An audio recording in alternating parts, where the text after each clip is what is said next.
I'm going to start recording this now because I'll start sending out some of the polls as well whilst we are waiting for people to enter the room.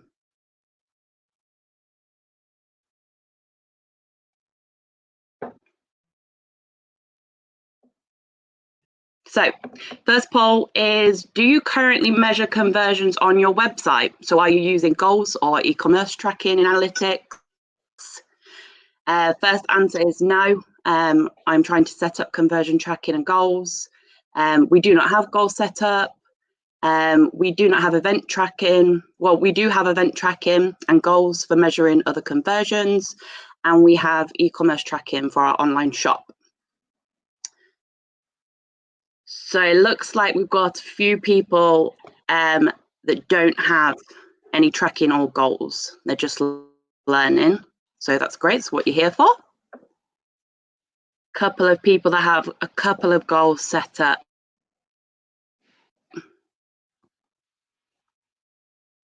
Great.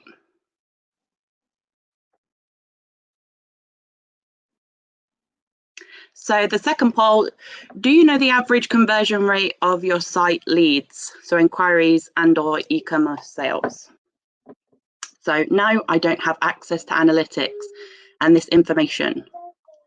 So the first one on the leads is conversion rate is less than 1%, conversion rate is 1 to 2%, conversion rate 2 to 5%, or conversion rate more than 5%. And then for sales, again, same, less than 1%, 1 to 2%, 2 to 5%, or more than 5%. So a couple of people that don't have access to analytics or the information isn't set up. And a couple of less than 1% conversion rate for leads and 1 to 2% conversion rate on sales.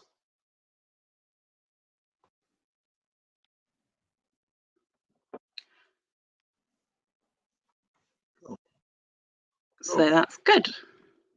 So morning, Jordan. Morning, Patsy. Morning, Melissa. You want to pop in a little hello in the chat box as well. But I will hand over to Ed now, who will be taking us through the webinar today.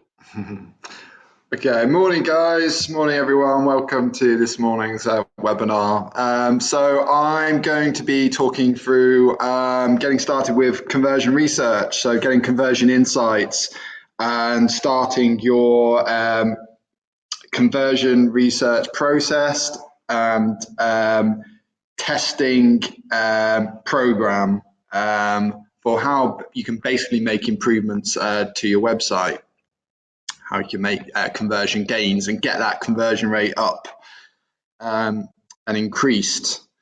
My name's Ed. I've been at Annika now for getting on to nearly 8 years. I've got over 11 years marketing experience generally in the industry.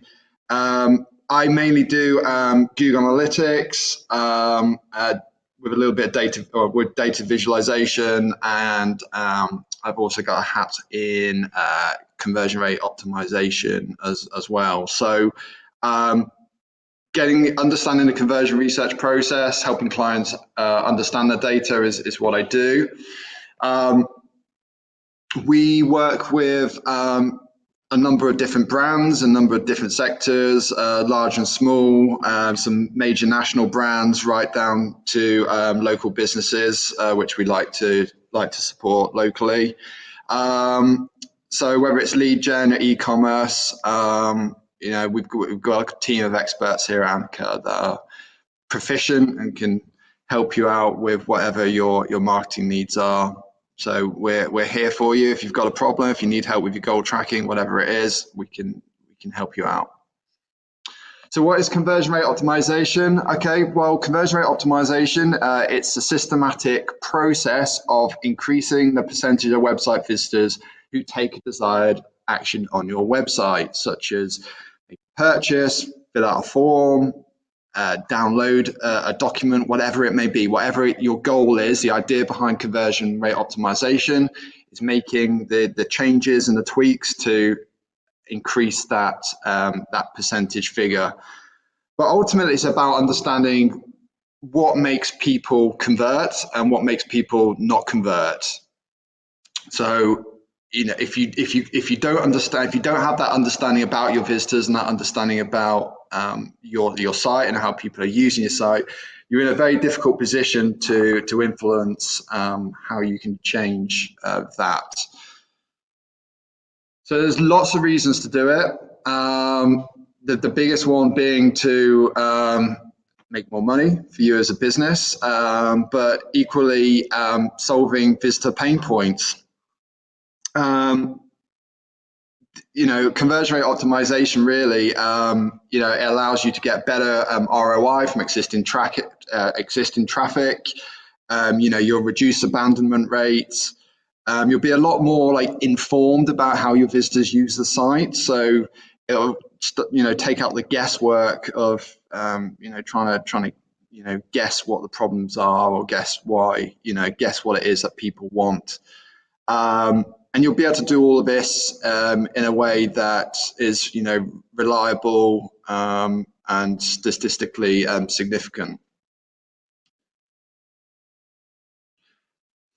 So conversion rate optimization in a nutshell. So you know, most businesses, you know, spend a lot on their marketing. You know, a lot driving visitors to sites. You know, different activities. You know, every year. You know, and generally, like, you know, growth will fluctuate. Might go up, might go down. But if you just kind of kept things as they were and didn't really kind of change anything, you know, like all things being equal, you know, you didn't spend any more on traffic acquisition, didn't spend, you know, didn't do anything else, your growth curve would be, you know, fair to say probably pretty flat, you know. But with conversion rate optimization, with a proper test program, we can look to raise, you know, raise that revenue and increase that growth without changing anything else, you know, without affecting any traffic sources, without bringing any extra visitors to the site.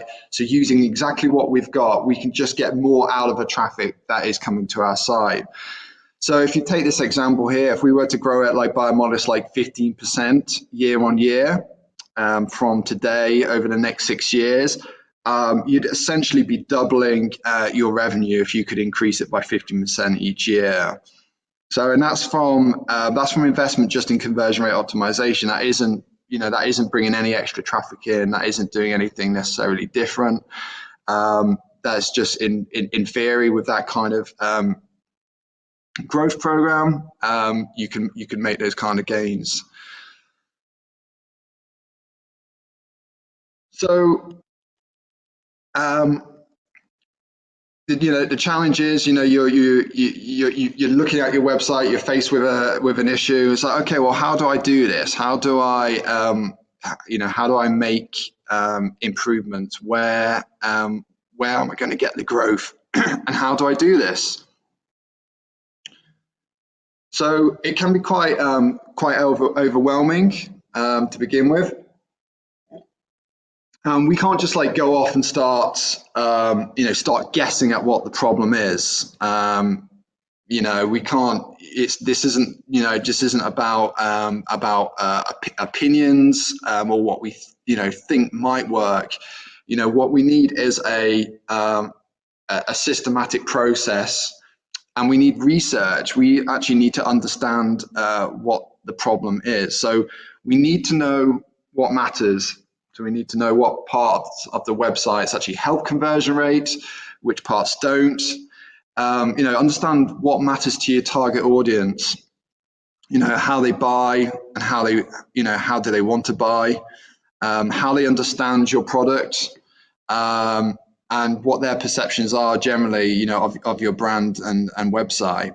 So if you don't have this data, then really you're just kind of stabbing around in the dark as to what it is you need to change. So before we start any kind of conversion optimization process, we need research and we need insight. And in order to get this insight, we need the right data. And we also need to ask the right questions. So before we actually fetch the data, we need to actually ask the right questions. You know, whose problem are we solving? You know, what do they need? Where is our site leaking money? You know, what leads more people to do, you know, to do certain things? You know, what makes some people convert and other segments not convert? So we need to kind of break down our traffic on the site, and really start to kind of ask the questions before we can start collecting the data. So all good conversion research starts with asking the right questions. But we can't just kind of go bullet a gate doing stuff randomly. What we need is a systematic process to gathering data. Because if we don't have a process, then really you don't know what you're doing. If it's something you can't really explain, there's not a process to follow. It's fair to say you probably don't know what you're doing. So we need a systematic process for gathering this data. A strong industry framework that's available out there is the Research Excel framework. It's the one that we use here at Anika and we endorse. It's run by Conversion Excel Institute. If you don't know who they are, you can check them out at cxl.com. They run all kinds of conversion courses and qualifications that you can do online, and it's I highly recommend you check it out. Very comprehensive, good course. But their framework is basically broke out into 6 distinct areas.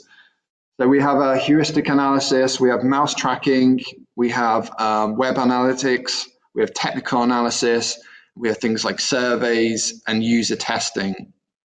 So we've got these kind of 6 steps to helping us get our conversion research. So technical analysis, so things like cross-browser testing, web speed analysis, things like that. Our falling back on our web analytics, so looking at our web analytics data, understanding trends and visitor paths through the site, understanding where the leaks are, where the abandonments are.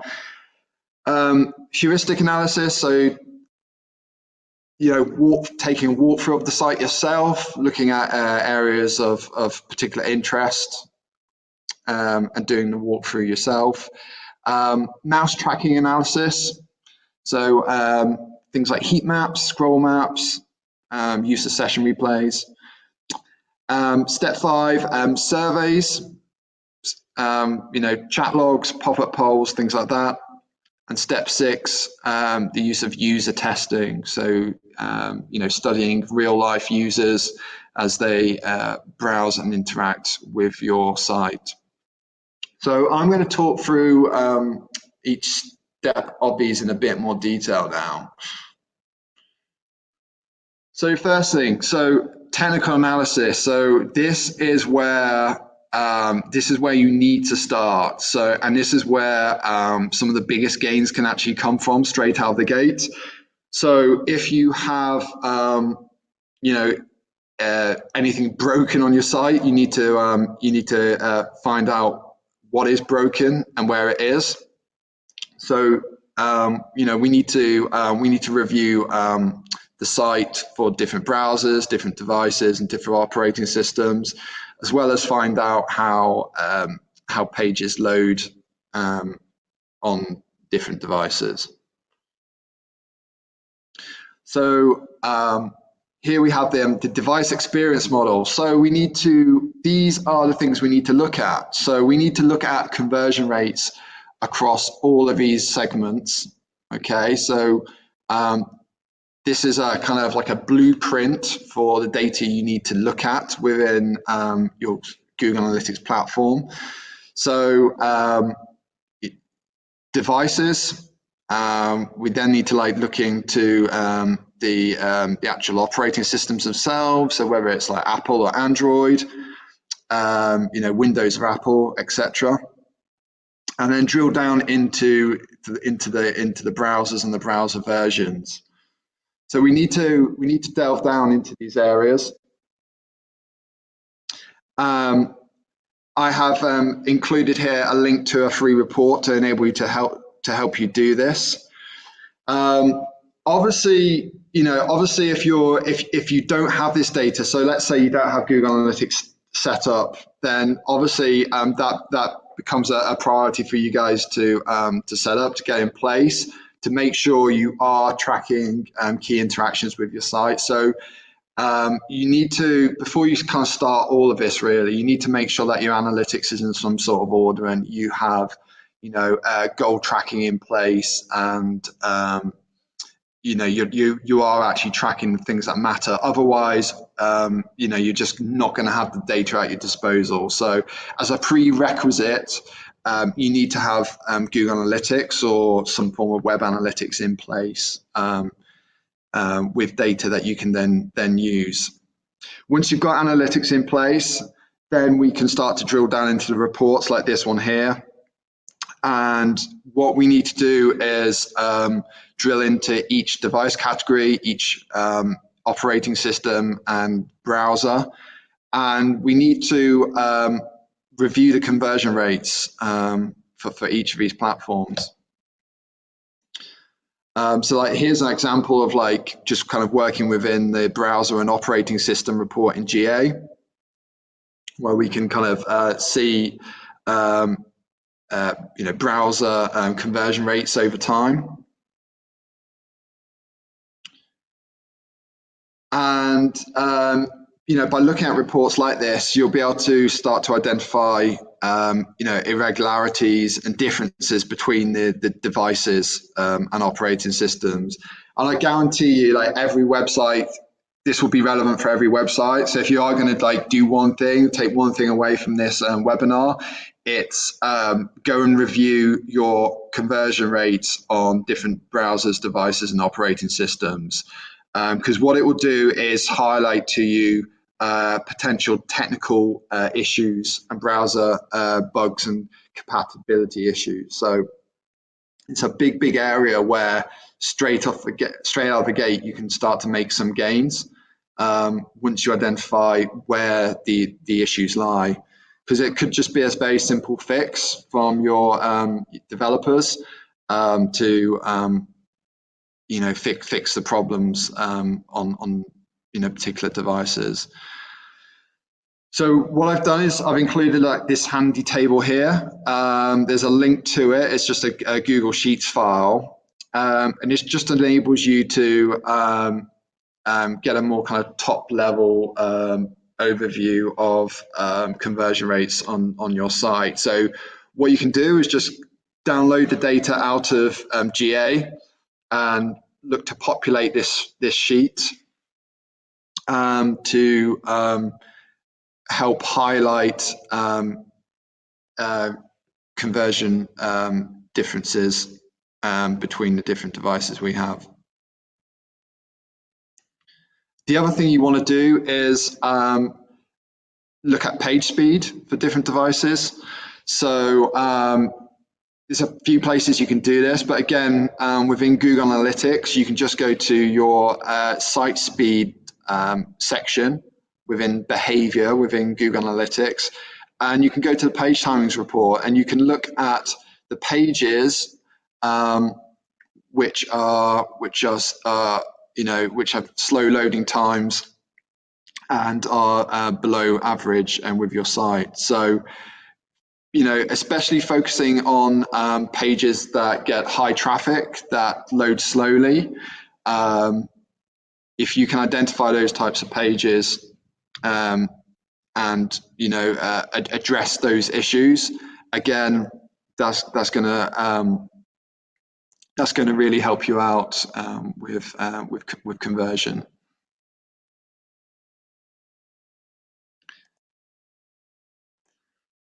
You can use page speed insights as well. So if you want to get a little bit more detail about your individual pages and do a little bit more kind of investigation, if you identify slow loading pages within Google Analytics, you can then just use the page speed insights tool, which is a free tool from Google. If you Google page speed insights, you'll be taken to the tool, and you can just drop in the URL in question. You can run the report, and it will flag up potential issues and give you recommendations for improvement.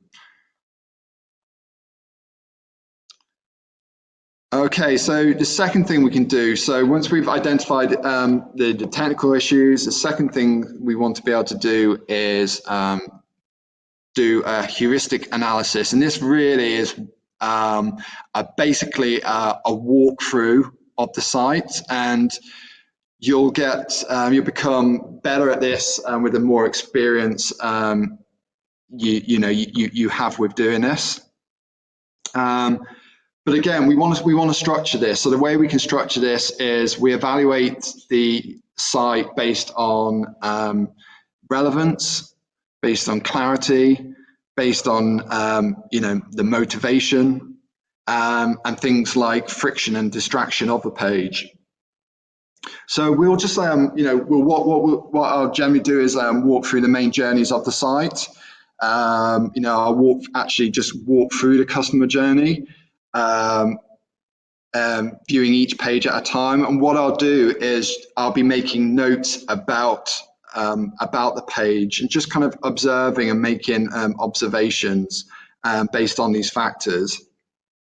And this is really the kind of closest we get to putting down our own opinions of the site, but we do it in a structured way. And very often we'll just kind of walk through and just simply take screenshots of some of the things we encounter. We'll make labels and take screenshots and just comment on the different findings. And this is all exploratory at this point. So these are just like areas of interest, which may support, which may help support some of our other findings. And through the other research we do. So all we're doing is just kind of walking through different stages and making notes and observations about those. So most people will have Google Analytics in place already. And what we can do is use that data. So we can use Google Analytics to identify where the leaks are with our sites, where abandonment's occurring, what users are doing, where users are entering the site, and where users are abandoning at different points. So we can start to kind of correlate actions that people take with conversions on the site as well. So we can look at the data to see, the kind of the size of the problem, and also evaluate where we should be focusing our attention. So we need to focus on the areas of attention, and it really helps if you can track as much as you can in the first place, because obviously the more data you have available, the more data you can draw off at a later stage. And it isn't about having like all the data. It's about having the correct data, having the right data. So some good places to start are understanding where abandonment and is actually occurring, and looking at the areas of the site where people enter. You can do this page by page. Or you can do this at a section level. So you need to break down the different page types you have on your website. So this could be like product page, through to add to cart, to checkout, whatever it is. It's completely up to you how you want to identify the pages because each site will be different. But what you want to do is look at the sections people are entering in on, and then look at the conversion rates that result from users landing in those areas. So that's a very kind of good place to start. And there's plenty of stuff within Google Analytics to enable you to do that through the setup of goal tracking, through the setup of different funnels, using the shopping experience report, like we have shown here. And really, we're just kind of trying to understand, where the problems are, where abandonment is actually occurring.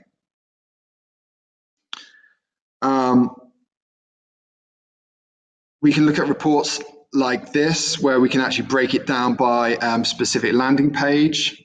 So we can look at the landing pages and the equivalent conversion rates and bounce rates for those landing pages.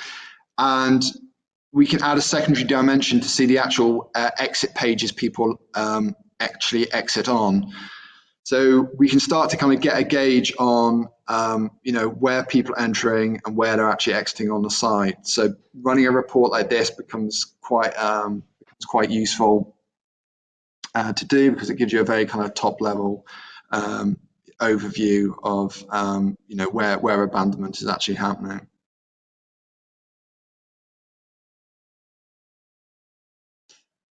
And again, focusing on high bounce landing pages and the conversion rates for the individual pages. Because if we can't keep them on the site, then we're not gonna stand a chance of keep taking their money, keeping them engaged. So we want to keep people on the site. It's obviously very important that they progress through, past the first page and stay engaged with the site. So click tracking, mouse tracking and form analytics. So where users click, how far down they scroll, differences between devices and session replays become very, very useful. There's a few tools out there that will enable you to do this. So tools like Crazy Egg and Hotjar are very kind of good for this.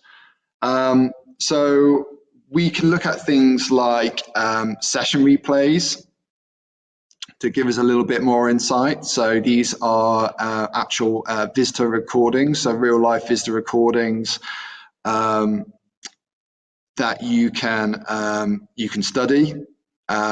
So you can set these for particular pages of interest. So, if we have a particular area of the site that we identify as a bit of a kind of problem area, so we see abandonment happening after kind of the second step or the third step or whatever, we can set up session replays to just really observe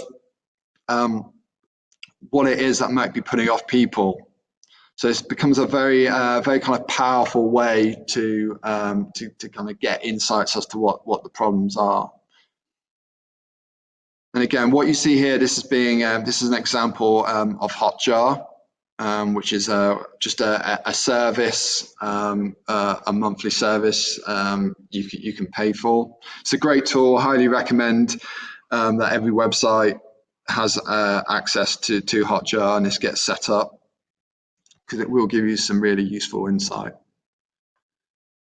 We can look at scroll mapping. This is a kind of nice visual way to see how far people actually progress down the page. And what I like this is being able to see like the average fold on different devices. So the area that is visible and the areas that aren't visible on different devices when the page loads. This can just give you insight into how far down the page people are actually scrolling. So it can provide you with some good insight as to where to place content, and whether you need to address any kind of design issues. We have heat maps, which are essentially click maps. So not quite as useful, but still quite insightful. There's still quite a lot of data you can draw on, in Google Analytics if you just want to know, what pages people are going to next. But using click maps can be quite insightful for understanding the areas of the site where click activity is taking place. So form analytics, so we can track individual forms and form progressions, and this becomes really useful if you really kind of want to take a bit more of a kind of deeper dive into individual pages. So if you're seeing like high abandonment from a page, from your landing pages, you need to know whether it's a form that's putting people off or whether it's something else on the page. And if people are starting the form and abandoning, it'd be really good to understand how far they get through that form, what fields they're filling in, and what fields are being put off. And very often it could just be they're being tripped up by kind of certain questions, certain kind of compulsory fields. Maybe it's like maybe a field's like requesting them to like upload a document of some kind and you just don't have it. And if you can identify that people are abandoning on that point, then you can obviously just take action to remove that field or do something about it. So where possible, track your forms. And again, something like Hotjar will enable you to be able to do that quite easily. So we've looked at the quantitative stuff, and the quantitative stuff really, the data and stuff we've looked at really kind of gives you like the kind of the what and the where. The qualitative stuff from surveys and feedback from actual users is what's going to give you the why. So this is the kind of the more important stuff. So polls and surveys. So we can run on-site surveys for prospects in the form of like little pop-up polls. We can run exit surveys, post-purchase surveys to customers. And what we're trying to really kind of get to is we're trying to understand the kind of the fear, uncertainties, and doubts about our users. Really, we're trying to understand, what's the friction, what's putting them off, what do they like about the site, what don't they like about the site or that particular page. So these forms, these surveys, they can take place in various in various types at various points through the site. So it might be you choose to run specific polls on specific pages, and the questions can be as simply as what are your thoughts about this page, or help us improve this page. A combination of closed and open-ended questions can be is recommended. So running polls to kind of prospect visitors, as well as running surveys to customers who have purchased from you as well. So sending a survey a few hours later after their purchase or the day after their purchase, just kind of getting their thoughts and insights about the site will give you some really, really valuable feedback.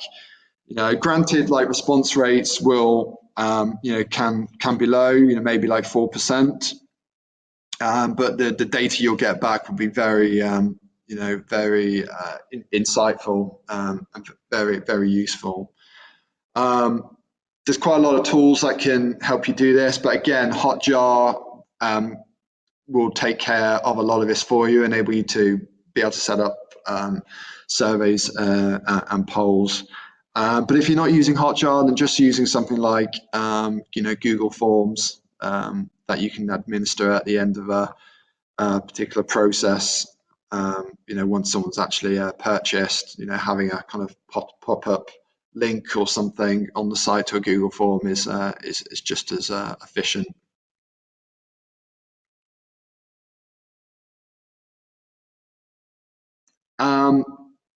And then we've got user testing. So we need to find out from, so this is, so user testing is,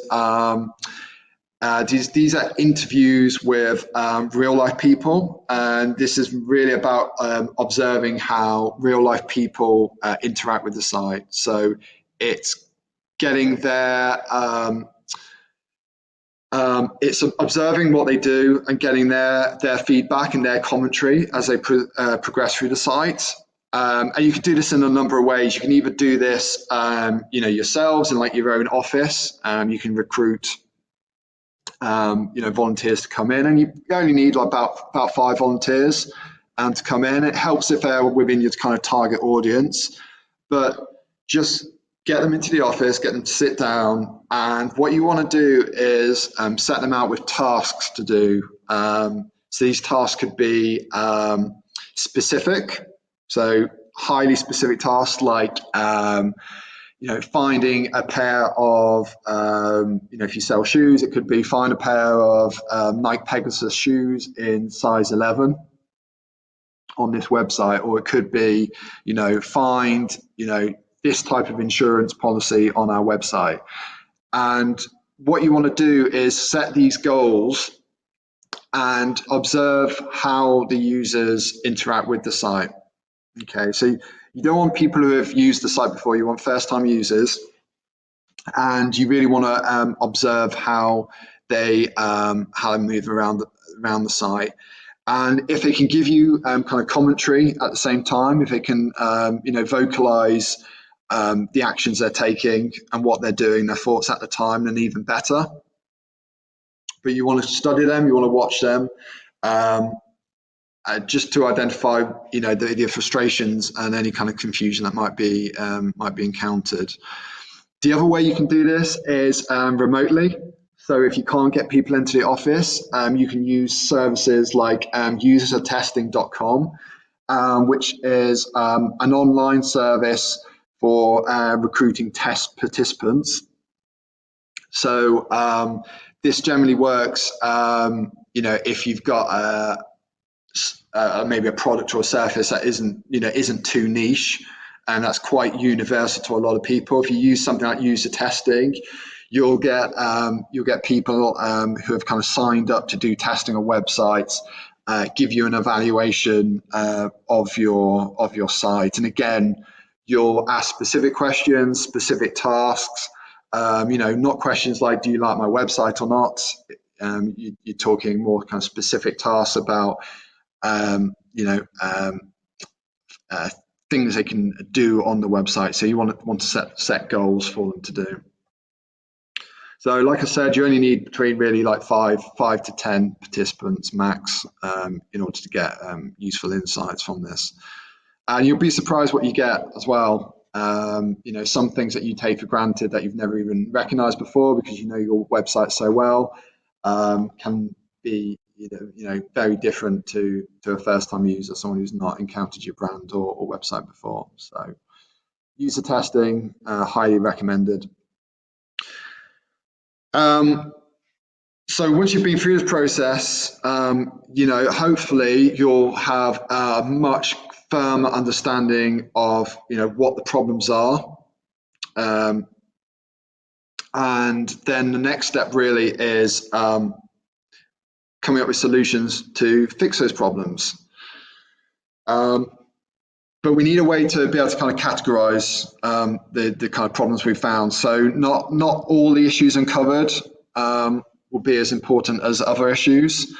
So we'll need, it's good to have a mechanism for kind of categorizing those testing priorities. So generally what we'll do is the list of problems we have, we'll break down into a table. We'll generally put them into like it could be like a Google Sheets document, whatever it is, and we'll have a description of the issue.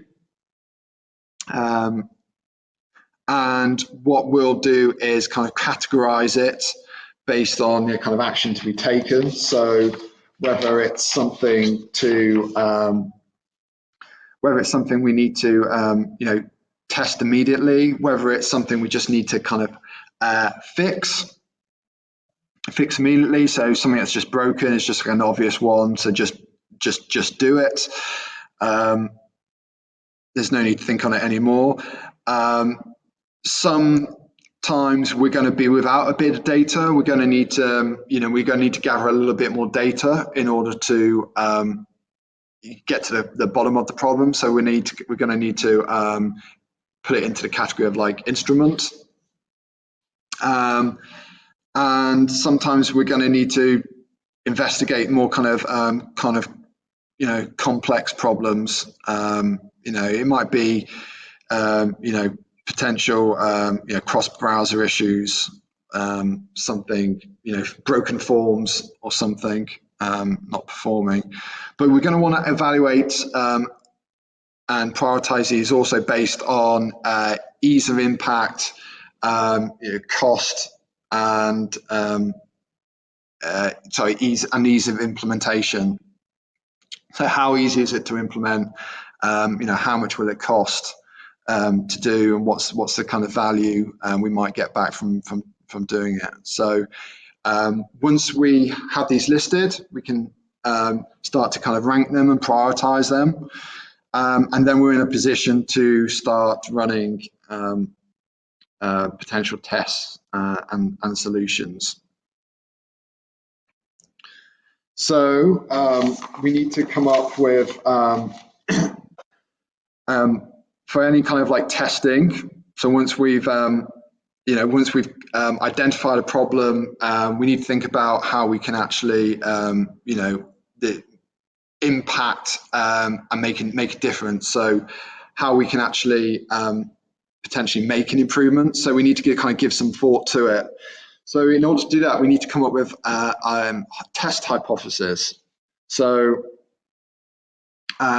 what I mean by hypothesis is it's basically kind of like problem statements. So for example, it could be something like, it's not clear what the product is or what's being sold on this page.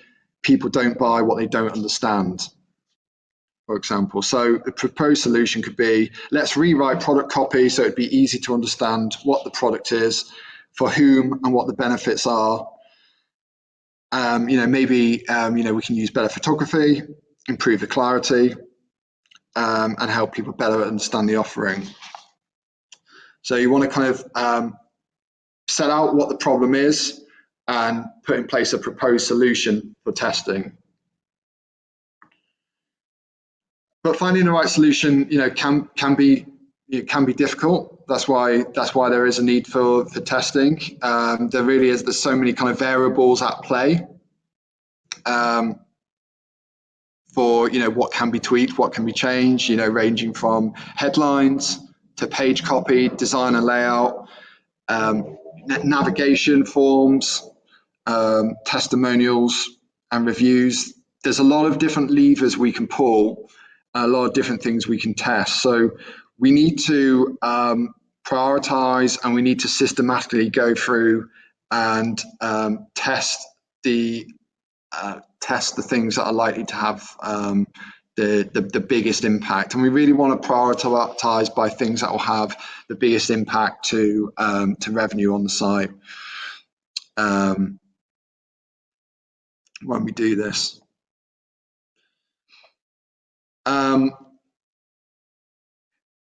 This is just useful for kind of showing, so this is from a research study from the Baynard Research Institute in the US.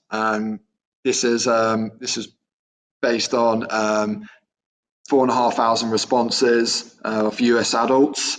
It was just asking them about the reasons for why they abandoned during checkout. So there can be lots of reasons for abandonment, and understanding those reasons is obviously really important. So at the kind of top of the list, it was things like extra cost, too high shipping. The site wanted me to kind of create an account, whereas really I just wanted to check out as a guest.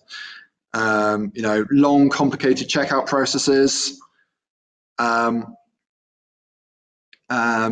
Slow delivery, errors.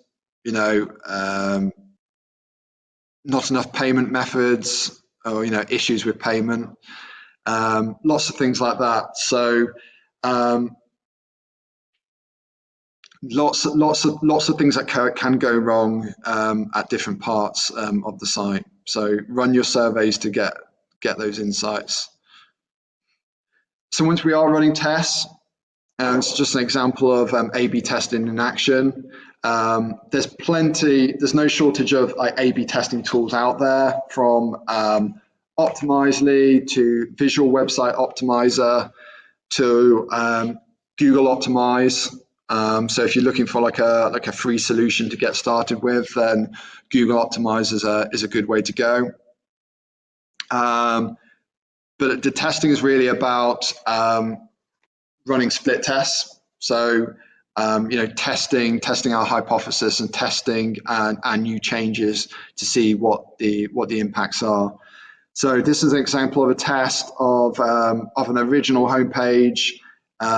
It's obviously got the big kind of call to action in the middle and the search bar at the top. It's a little bit kind of the search bar is pressed towards the top, and it's a little bit kind of busy in the middle.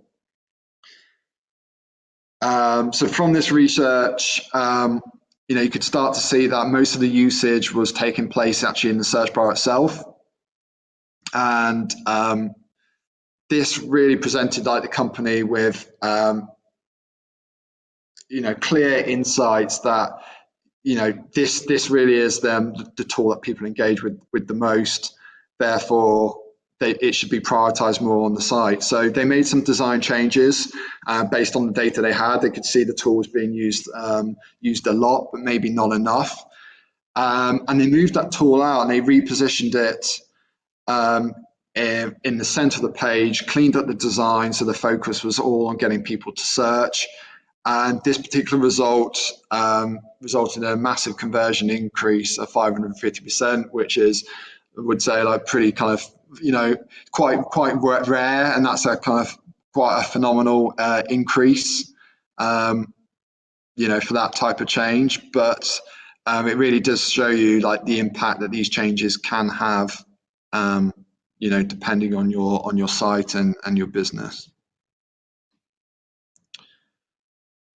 So this is the process in a nutshell. So we've done our research, we plan and design. So we formulate a hypothesis.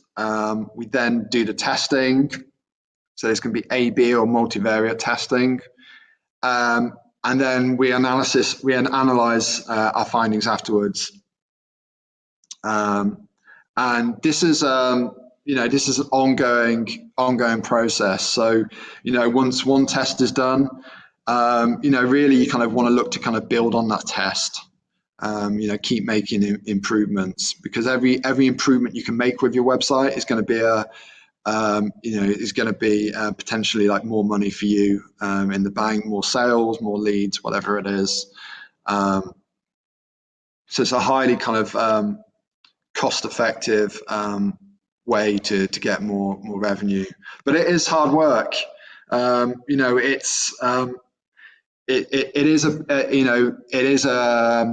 It's definitely a kind of real skill in itself. That's not to say that everybody shouldn't start testing and trying to focus on improving their websites and understanding what makes people convert on the website and understand the customers better. So it is hard work, and not everybody wants to do it. But those that do take it on, it's gonna yield some really good results for you guys. So you really want to focus on like processes, not just kind of individual tactics. You know, do the research. Don't just like fall back to like, you know, best practices and things like that. Best practices are great, and it's your kind of starting point. That's the baseline. But you really kind of want to you know go beyond that. So you really need that process for understanding your customers a lot more. It really is like discovery of what matters. You know, it's this you know, quest to find you know what it is that people really kind of care about. You know, about your brand, about your product.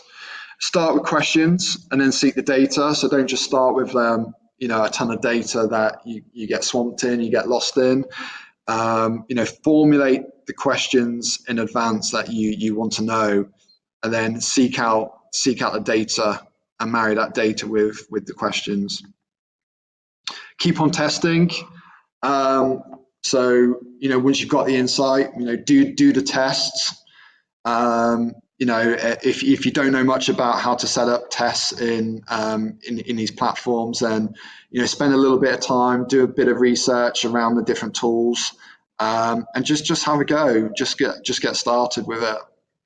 You know, it's not complete rocket science. It is accessible to you know, to everybody, and you know, it's definitely within everyone's capabilities to do. You know, and put in the work to actually, you know, take the time to do this research and follow it through, because it will pay dividends in the long run. So that's it. I hope that's been useful. It's been a real kind of like fly through of the kind of conversion research process. So I hope that's kind of inspired you and given you a little bit of insight into, you know, what's actually involved in getting the data. These slides will obviously be available on our website afterwards. You know, if you need to go back and like recap anything. You can also get in contact with us if you want any kind of further information about our services or just need some conversion advice generally. We do have a load of free resources on our website that you can access. That you'll see if you get onto our website. And we also run a skills academy. So anybody looking to upskill in digital marketing, anyone looking to upskill in digital marketing, we run academy courses. I think Jess has got a bit more information on that. Jess, if you want to. Yes, I'm just sending the offer out now for our academy. We've currently got a 20% discount on the academy at the moment. So feel free, like Ed said, to get in touch if you want any more information on those side of things. We also have free access to our training portal as well, which you can grab today. I've just sent that link as well. So you can go on to our academy, get some free learning from there as well. Great for your team as well, if it's anything else that you want to think about. Next Friday, we've got a bit of a different webinar. It's a finance webinar, but it's still around marketing and growing your business. We've got a few guest speakers as well from the finance industry. So they'll be looking at kind of, you know, how to help you run your business, grants, loans, anything like that. So definitely a good one if you're looking, obviously, you know, if you need some help with kind of conversion rate optimization or anything like that, but you need some budget, then definitely attend next week's webinar. But that's it from us. A bit early. I can't see any questions. What conversion rate increase would you expect to get in the first 6 months? That's from someone called Anne Stanley. I don't know her. I mean, yeah, it's quite a broad question to ask, really, and it really will vary between websites and products. You know, and it all depends on what your kind of starting baseline is. You know, if you're a mature business and you've got a very kind of slick website, I mean, you know, maybe you've been doing a conversion rate optimization program for a while. You know, you've got a very kind of high conversion rate, and then maybe the gains will be a lot smaller. Maybe you'll just be seeing smaller gains of around 15-20%. But you know, if you're making kind of big changes with a site, maybe you know, redesign, you're taking you know, a site that's you know, that's been poorly designed, poorly planned originally, and completely rehashing it and rechanging it, then you know, you might see dramatic results. You might see anything up to, you know, like, you know, a 200% increase, or you know, at least double of what you've got at the moment. So conversion rate really varies wildly depending on what it is, what it is you're actually changing, and the size of the site, and kind of what your starting point is. So there's no kind of like magic conversion rate, you know, increase figure that you can just kind of like put out there. I would say from experience, from knowing websites, you know, average websites convert at around about 4%, 4-5%. You know, but that includes like returning visitors as well. So you know, that's very kind of like a generic conversion rate figure, but that's kind of like the baseline of most sites. You know, around about kind of 4% conversion rate. And then there was just one more question from Jackie. She said, is there a template for goal setting or a process you would recommend? A template for goal setting. We do have templates actually. We can actually put out there. I don't know if they're in resources, but yeah, when it comes to goal setting, align them with your objectives and your business KPIs. So you know, having an understanding of what it is you're trying to do with the website. So what is the purpose of the website? You know, and you might have you know, different goal objectives, depending. You know, you might, you know, part of it might be educational. You know, it might be kind of revenue orientated.